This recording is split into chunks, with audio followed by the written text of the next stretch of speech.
উফ, বাপ রে বাপ, কি গরম পড়েছে রে বাবা। সূর্য এই সবে উঠলো, তার মধ্যেই চামড়া একেবারে পুড়ে ছাই হয়ে গেল গো। যাই, পুকুরে একটা ডুব দিয়ে আসি। হ্যাঁ, তাই যাও, তবে একটু তাড়াতাড়ি এসো। আমি কিন্তু তোমার জন্য ভাত বেড়ে বসে থাকতে পারবো না। হ্যাঁ, জল দেখেই লোভ হচ্ছে, মনে হচ্ছে জলেই ডুবে থাকি। আচ্ছা লোক তো, গেছে তো গেছেই, ফেরার নাম নেই। এদিকে ভাত জুড়িয়ে গেল যে।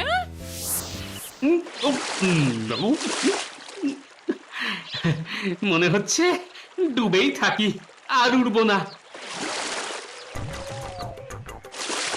জলে ডুব দিয়ে কতক্ষণ থাকবে?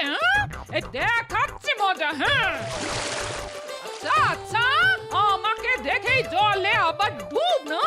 দেখি দেখি লোকটা কতক্ষণ ডুবে থাকে, উঠতে তো হবে নাকি? এই আর একবার যদি ডুব দাও তো এই তোমার মাথায় ভাঙবো। সাধ করে কি বসে আছি গিন্নি? আহা, কি শান্তি। নাকে শিকনি নিয়ে হ্যাঁচো হ্যাঁচো করলে কিন্তু আমায় দেখো না, আমি বাবু তোমার সেবা করতে পারবো না। আরে না রে বাবা, কিছুই হবে না।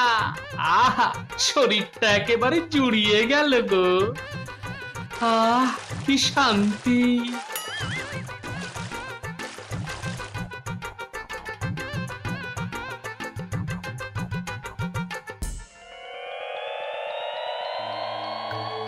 কি ব্যাপার, গোপাল এত দেরি করছে কেন? আজ যে আমার খুব জরুরি মন্ত্রণা ছিল। শুভ কার্যে দিল তো বেটা হাঁচি।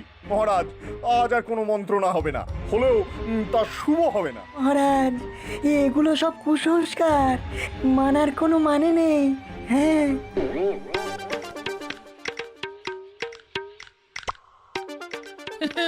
মুখেই মারিতং জগতং। আমার কিছু হবে না। কিবির কিবির, এখন নাক ভর্তি সর্দি নিয়ে সারাদিন হ্যাঁচো আর হ্যাঁচো। মরণ হচ্ছে আমার। ঘরের কাজ ফেলে এখন সর্দি সামলাও। এমনিতেই মানুষটার বয়স হয়ে গেছে, কঠিন অসুখ না বাঁধিয়ে বসে। হ্যাঁ, বিছানায় একবার পড়ে গেলে কে সেবা করবে? আমি পারবো না বাবা, সেবা করতে পারবো না।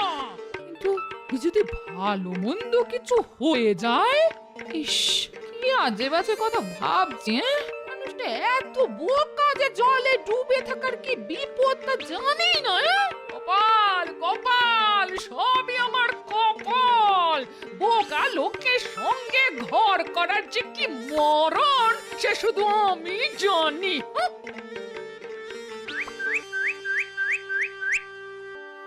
এ আমার কি হলো? সাতটা জাহাজ একটার পর একটা ডুবে গেল। এখন তো আমার বেঁচে থাকার কোনো মানে নেই। আমি কর্পদক শূন্য।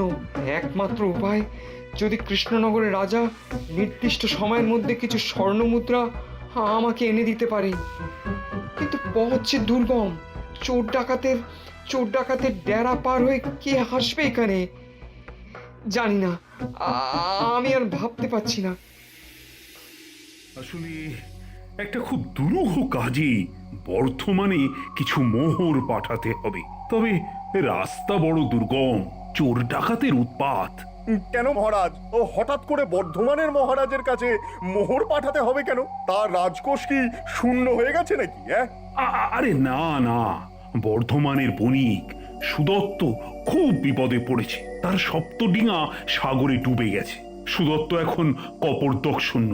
তার মহাজনরা কালই তার কাছে মোহর দাবি করেছে, নইলে তাকে গ্রেফতার করা হতে পারে। সুদত্তর এই বিপদে কাকে দিয়ে পাঠাবো মোহর?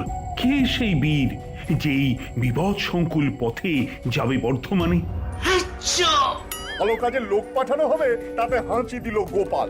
ওকে রাজসভা থেকে বার করে দিন মহারাজ। হ্যাঁ, আমি কি তোমার বুদ্ধিতে চলবো? তোমার বুদ্ধি আমার যে কোনো গাধার থেকেও কম। চুপ করো। এখন কাকে পাঠাই তা নিয়ে আমার মাথা একেবারে গরম হয়ে যাচ্ছে। কেন মহারাজ? সেনাপতির মতো সাহসী মানুষ থাকতে আর কার খোঁজ করছেন আপনি? মহারাজ, আপনি ভগবানকে পাঠাচ্ছেন না কেন মহারাজ? ও আপনার কোন কাজে লাগে? আচ্ছা, এ আপনি কি বলছেন মহারাজ? রাজ্যের মন্ত্রী যাবে মোহর নিয়ে? হ্যাঁ? আচ্ছা। একটা কথা বলি মহারাজ, মানে বলছি ডাকাতের হাতে যদি আমার মৃত্যু হয় তবে যে রাজ্য মন্ত্রী হারা হয়ে যাবে। মানে মন্ত্রী ছাড়া রাজ্য কি চলবে?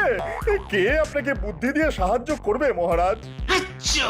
দেখলেন দেখলেন মহারাজ, প্রতিটি কথায় কেমন হাঁচি দিচ্ছে গোপাল। এটাই যদি ওর কাজ হয় তবে ওকেই পাঠান না। নাপিতের ছেলেকে রাজসভায় স্থান দিয়ে কি যে উপকার আপনার হয়েছে কে জানে। মহারাজ, কথায় কথা বাড়ে। আপনি যদি আদেশ করেন আমি যেতে রাজি। যদি শহীদ হই তবে গর্ববোধ করব। তবে আমাকে কাবু করার সাধ্য ভগবানেরও নেই। হ্যাঁ, এই আমি বলে রাখলাম মহারাজ। সাধু সাধু গোপাল, আমার রাজসভায় অন্তত একজনের তো দেখা পেলাম যে কোনো কাজেই ভয় পায় না। এতদিনে ভগবান মুখ তুলে চেয়েছেন রে ঘটা, নইলে আমাদের ডাক পড়ে। তা যা বলেছিস বটা, হ্যাঁ, নতুন মন্ত্রী এতদিন আমাদের ডাকেনি, ব্যাস ভাড়ার শূন্য হয়ে গেছে। এবার ভগবানের ইচ্ছে যদি যদি ভালো মৌকা মারতে পারি তবে বেশ কয়েকদিন চলে যাবে। কি বলিস বটা?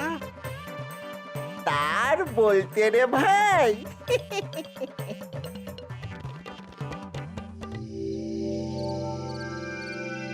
বুঝলে গিন্নি, সবাই আমাকে বোকা বলে মনে করে, কিন্তু রাজা মশাই এমন একটা কাজ দিয়েছেন যেখানে বুদ্ধি আর সাহস দুটোই লাগে। কি কাজ গো? তা এখন বলা যাবে না গিন্নি, আগে ফিরে আসি তারপর বলবো। বাবা, আজ সকালে না হয় একটু বেশি কথা শুনিয়েছি। তা কি তোমার ভালোর জন্যই তো নাকি? সেই রাগ এখনো পুষে রেখেছো? আর কিছু বলবো না বাবা, যাও। আরে না না, তা হতে যাবে কেন? কি মুশকিল? তাহলে বলো কোথায় যাচ্ছ? হ্যাঁ, কি মুশকিল? আরে বাবা, বলা গেলে কি আর বলতাম না? বলবে না তো? ঠিক আছে, আমি কালই ভাইয়ের কাছে চলে যাচ্ছি। হ্যাঁ, আচ্ছা আচ্ছা আচ্ছা, বলছি শোনো। শোন, এবারের কাজ কিন্তু বেশ কঠিন। উতরে দিলে বকরা দুজনেই পাবি, তবে কাজটা একজনের। মনে হচ্ছে বটাকে দিয়েই কাজটা হবে। ওর চেহারাটা বেশ নরম নরম, তবে ছদ্মবেশ নিতে হবে। দাঁড়ি গোপ লাগিয়ে বণিক সাজতে হবে। ঘরের ওদিকে দেখ, বণিকের পোশাক রাখা আছে, বটার গায়ে হয়ে যাবে। সে তো না হয় হলো, কিন্তু কাজটা কি সেটা তো আগে বলবেন। বলছি আগে কাছে আয়, কানে কানে বলি। খুব গোপনে করতে হবে কিন্তু, বুঝলি?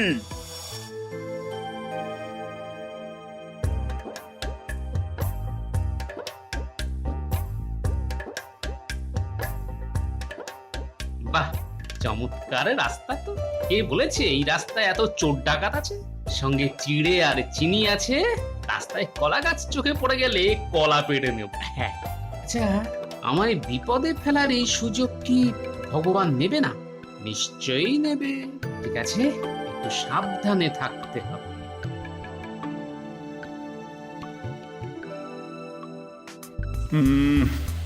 গোপালের জন্য ভারী দুশ্চিন্তা হচ্ছে। চোর ডাকাতের হাত থেকে ওই রাস্তায় কেউ আজ অব্দি রেহাই পায়নি। তা গোপাল কি পারবে? পারবে না যে তা তো আপনি ভালো করেই জানেন মহারাজ। না পারলে কি হবে? বড় জোর সহস্র মোহর চুরি যাবে। এ তো মহারাজের কাছে সামান্য অর্থ। এ তুমি কি বলছো মন্ত্রী? গোপাল তোমার সহকর্মী, তার জন্য তোমার চিন্তা হচ্ছে না? চিন্তা কেন হবে? চিন্তা কেন হবে? ওকে তো আপনি জোর করে পাঠাননি। আরে গোপাল মোহরের লোভে নিজে থেকে যেতে রাজি হয়েছে। আমার তো সেখানেই চিন্তা, গোপাল ওই মোহর নিয়ে লোপাট না হয়ে যায়।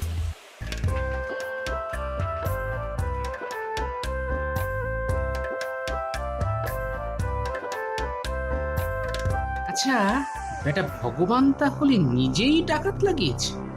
বেশ এবার জমবে খেলা। ভাই, এই পথে তুমি কোথায় যাচ্ছ?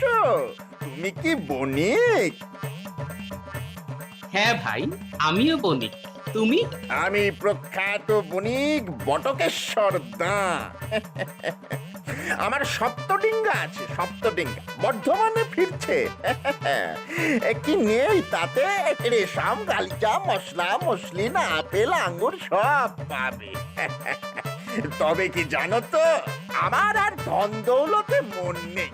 এখন তীর্থস্থান দর্শন করে বাকি জীবনটা কাটিয়ে দিতে পারলেই বাঁচি। ও তা তোমার পরিচয়টা তো জানলাম না।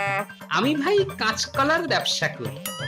বিভিন্ন প্রদেশে কাঁচকলা বেচে পেট চালাই। অদ্ভুত, তুমি কি বর্ধমান যাচ্ছ কাঁচকলা বেচতে? না না, কিনতে। আসার সময় যদি দেখা হয় তাহলে তোমায় অতি উত্তম স্বাদের কাঁচকলা খাওয়াবো। হ্যাঁ, তোমার তো যে কোনোদিন চাকরি চলে যেতে পারে, এখনো কিছুই কামাতে পারলে না। বলি, চাকরি চলে গেলে আমরা খাবো কি? তার কোনো ব্যবস্থা ভেবেছো কি? এত বোকা আমার ভেবো না কিনি। সব ব্যবস্থা হয়ে গেছে, আর দুদিন অপেক্ষা করো। এবার যা বুদ্ধি খাটিয়েছি না, তুমি রানীর মতো সারা গায়ে সোনার গয়না পরে পাঞ্চি ববে আর দাস দাসীদের আদেশ করবে। রাখো তোমার আদিক্ষেতা, সামান্য একটা নাম থেকে কবজা করতে পারলে না। তুমি আসলে একটা অতি নির্বোধ লোক। এ তুমি যাই বলো না কেন, আমার কত বুদ্ধি তা আমি জানি।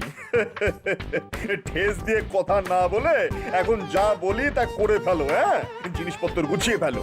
হাতে মাল এলেই রাজ্য ছেড়ে পালাতে হবে একেবারে অন্য রাজ্যে। মহারাজ আমাদের কোনো খোঁজই পাবে না।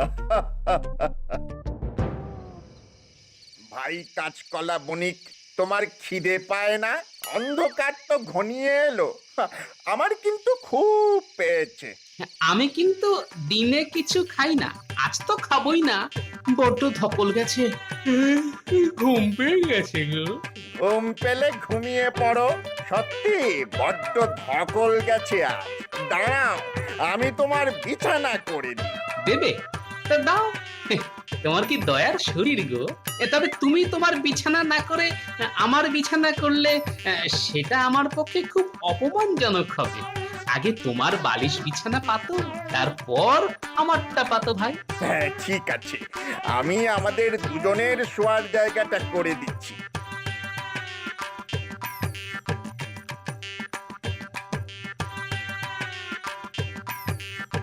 শোনো, তুমি ঘুমিয়ে পড়ো, আমি ওই পুকুর থেকে চিড়ে ধুয়ে আনি।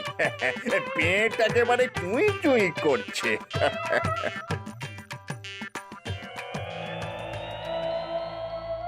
সেই কখন বেরিয়েছে গো লোকটা? বলে পেটে কিছু পড়লো কিনা জানা নেই। জঙ্গলের রাস্তায় যে একটু ফলমূল পেড়ে খাবে সে বুদ্ধিতেও তো কুলোবে না। সঙ্গে যে খাবার দিয়েছি তা খুলেও দেখবে কিনা কে জানে। আশেপাশের গ্রাম থেকে যে চারটি খাবার চেয়ে নেবে সে বুদ্ধিও তোর ঘটে নেই। কি করি? ও মা, হ্যাঁ তো ওই জঙ্গলে তো শুনেছি বাঘও আছে। হ্যাঁ, চোর ডাকাত তো ছেড়েই দিলাম। ওগো, তুমি ফিরে এসো, আর কখনো তোমাকে গাল বন্ধ করবো না গো। আমার কি হবে গো? আমি বিধবা হয়ে যাব নাকি গো?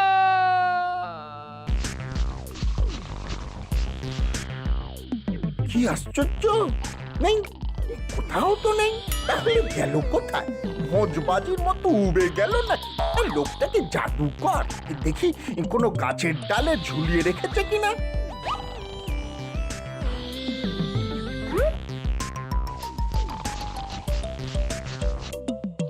আবার এত কষ্ট সব চলে চলে গেল, ভগবানের কাছে মুখ দেখাবো কি করে?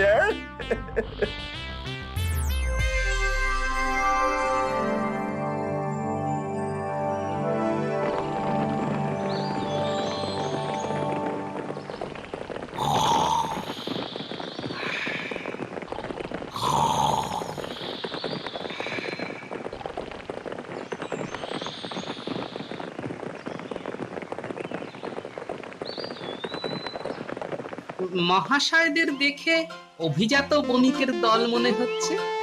শুনুন, আমি মহারাজ কৃষ্ণচন্দ্রের সভাসদ। বিশেষ কাজে যাচ্ছিলাম বর্ধমানে বণিক সুদত্তের বাসগৃহে। এই দেখুন, আমার কাছে মহারাজের মোহর আছে। এই দুঃসাহসিক কাজে আমরা যদি আপনার কোনো কাজে লাগতে পারি তাহলে নিজেদের ধন্য মনে করব। তাহলে শীঘ্রই এই চোরটাকে আপনারা বেঁধে নিয়ে যান বর্ধমানের রাজার কাছে।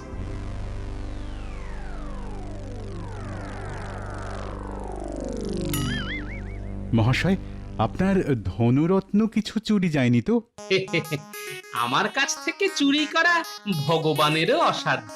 ভাই গোপাল, তুমি কি জাদুকর? এত ধনরত্ন তুমি কোথায় লুকিয়ে রাখলে ভাই? না পেয়ে আমার খুব জানতে ইচ্ছে করছে। ওরে, তোর মতো নিপাট গর্ধব চোর হলে তাই হয়। আমি কিন্তু সহস্র মোহর তোর কাছেই রেখেছি। এই দেখ, চোরকে কখনো নিজের ঘরে চুরি করতে দেখেছেন মশাই? হ্যাঁ, বটা আমার বিছানা, বালিশ, ঝোলা, এমনকি গাছের ডাল পর্যন্ত তন্ন তন্ন করে খুঁজেছে, কিন্তু ভাবেনি আমি তারই বালিশের তলায় মুদ্রা লুকিয়ে রাখতে পারি।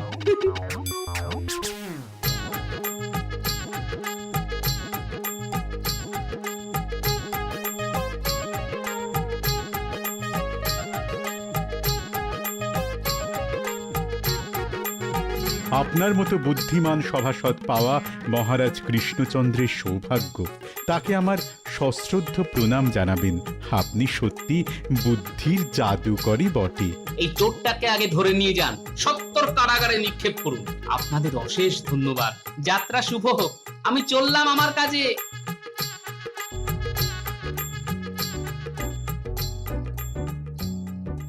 সকাল হয়ে গেল, এখনো কেউ এলো না। এখন উপায়, আর একটু বেলা বাড়লেই তো দল বেঁধে সবাই আসবে। তখন কি হবে? কে বাঁচাবে? না, ঈশ্বর আমার উপরে যে কোনো কারণেই হোক কুপিত হয়েছেন। না হলে আমার এত শক্তিশালী সপ্তডিঙা এভাবে ডুবে গেল, আমাকে নিঃস্ব করে দিল। কাল থেকে আমার স্থান হবে কারাগারে। আমি বণিক সুদত্ত এখন রাস্তার ভিখারি। হায় ভাগ্যের কি করুণ পরিহাস! দেখো, সুদত্ত মস্ত বণিক, কত নৌ অভিযানের নায়ক, এই রাজ্যের সৌভাগ্যের প্রতীক। তাকে কি আরেকটু সময় দেওয়া যায় না?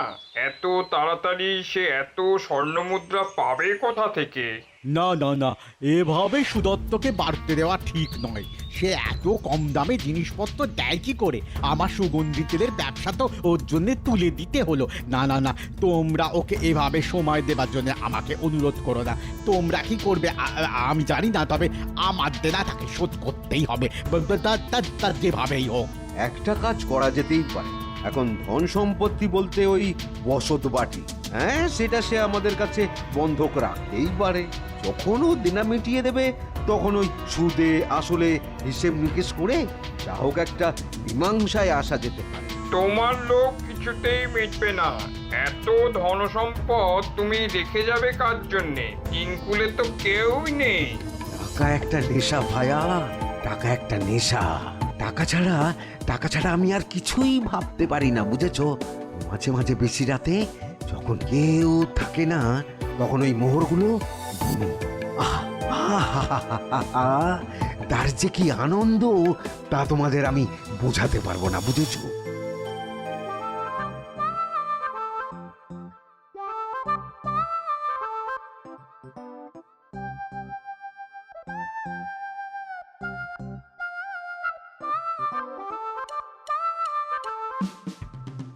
বাহ, এ তো চমৎকার নগর।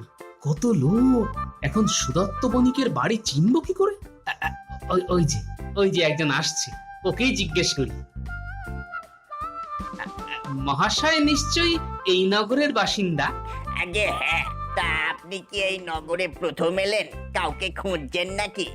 আগে হ্যাঁ, আমি বণিক সুদত্ত মশাইয়ের বসত বাটি খুঁজছিলাম। তা আপনি কি জানেন তিনি কোথায় থাকেন? আরে, তার বাড়ি চেনে না এমন লোক এখানে কেউ নেই। এই যে, সেটাই তার বাড়ি। ধন্যবাদ ভাই। না, আর কোনো আশা নেই।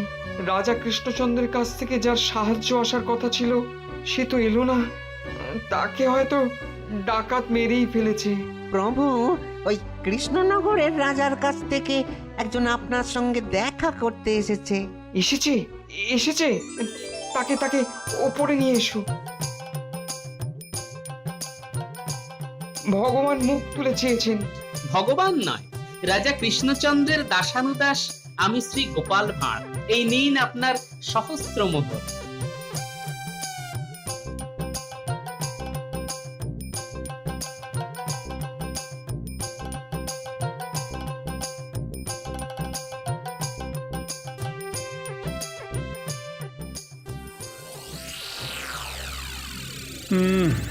গোপালের গোপালের তো এতক্ষণে চলে আসার কথা না। বড় দুশ্চিন্তা হচ্ছে হে সেনাপতি। হ্যাঁ, গোপাল গোপাল তুমি ফিরে এসেছো। এতক্ষণে ধরে প্রাণ এলো। তা সব কাজ সুসম্পন্ন হয়েছে তো? আগে মহারাজ, ভগবানের কৃপায় তা হয়েছে বটে। আমি মুখ্য সূক্ষ্ম মানুষ, নাপিতের ছেলে। তবে একটা কথা মানি, বুদ্ধিং যস্য বলং তস্য। জয় জয় গোপালের জয়। তোমাকে আটকানো ভগবানেরও অসাধ্য।